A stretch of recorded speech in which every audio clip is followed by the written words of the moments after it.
Open your clips folder. Whatever's in there, it's your best stuff. The cracked fight, the impossible snipe, the win where you carried, because that's what a clips folder is for. Now, how many clips have you got of the fight where you whiffed an entire mag from 3 meters away? None. Obviously none. Why would you save that? So you've built deliberately, one good moment at a time, a completely unrepresentative sample of your own gameplay. And I want to argue your memory is doing something similar, not identical, but similar enough that the folder is a decent way to see it. Because here's the thing underneath this whole episode. Your memory isn't keeping your career stats, it's building a story about what kind of player you are. And there are at least 3 things shaping that story. Start with what happens when the exact record disappears. Because memory doesn't leave a blank space, it reconstructs.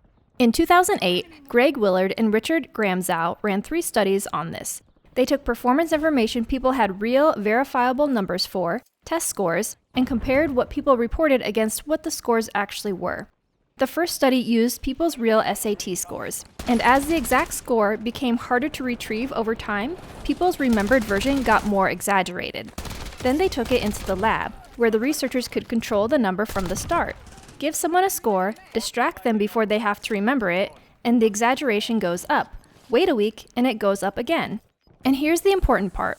The errors didn't just make people look better, they tended to move in the direction of what people believed about their own performance. In the third study, the researchers manipulated that belief directly. Some people were given feedback suggesting they'd performed well. Others were given feedback suggesting they'd performed poorly.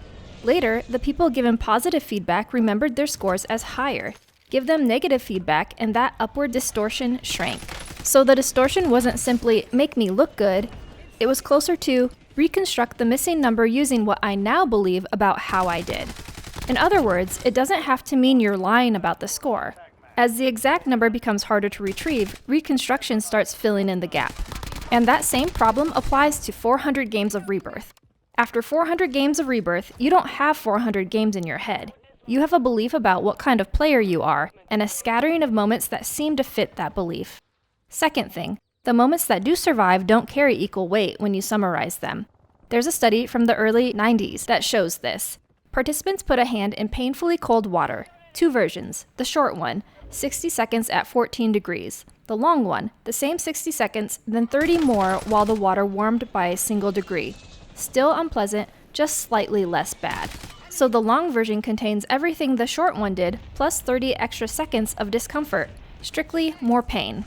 When asked which they'd rather repeat, a clear majority chose the longer one. Given a choice between less total pain and more total pain, most people chose the longer, more painful version, apparently because it ended better. The same kind of pattern was found in real medical procedures. Patients rated their discomfort as it happened, then rated the whole procedure afterward. When patients remembered the procedure afterward, the worst moment and the ending mattered a lot. The total length of the procedure mattered surprisingly little. That's the peak-end rule, with duration neglect alongside it. Retrospective judgments can be pulled disproportionately toward the most intense moment and the way the experience ended. And one correction that matters here, peak doesn't mean best, it means most intense. In a pain study, the peak is the worst moment. Now, peak end gets stretched a long way past what it shows, so let me be careful. The evidence isn't weak. In 2022, a team meta-analyzed 174 effect sizes and found strong support.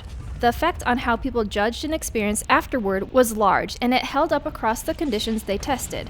How long the experience lasted, by comparison, had almost no effect.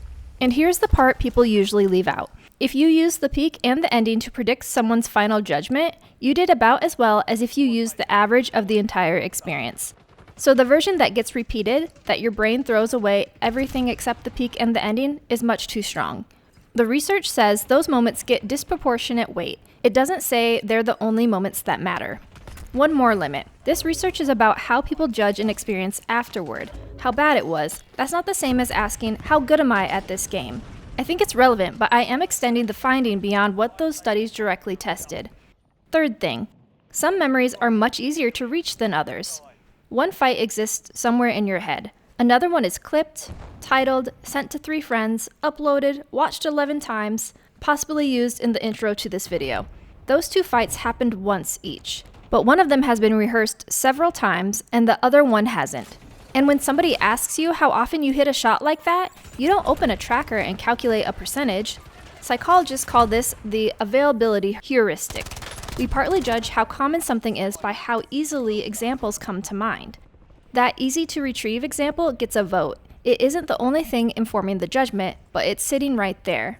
So when you try to estimate how often you play that well, the moments you've made easiest to remember are the ones most readily available. And that estimate feeds into the bigger question: how good am I? Before I put those three together, there's one obvious objection worth dealing with.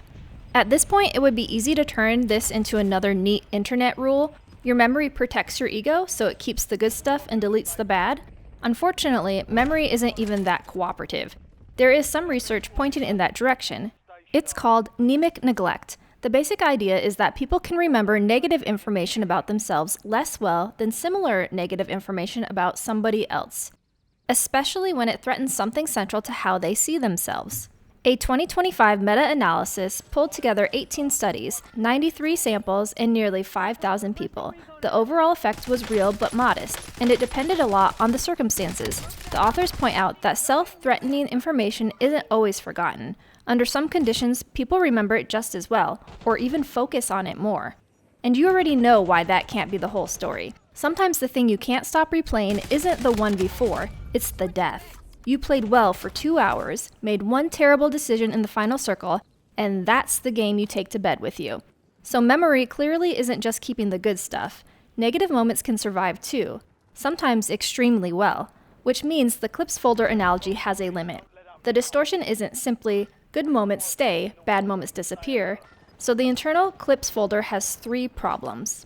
It isn't a complete record. The exact details fade, and memory reconstructs some of what's missing from what you already believe. The moments in it aren't weighted equally. Intense moments and the way an experience ends can punch above their weight. And the moments you've rehearsed are easier to reach when you go looking. Then you take that internal clips folder and ask it a statistical question. How good am I normally? But an average is exactly what that collection of memories can't reliably give you. Memory can give you a story.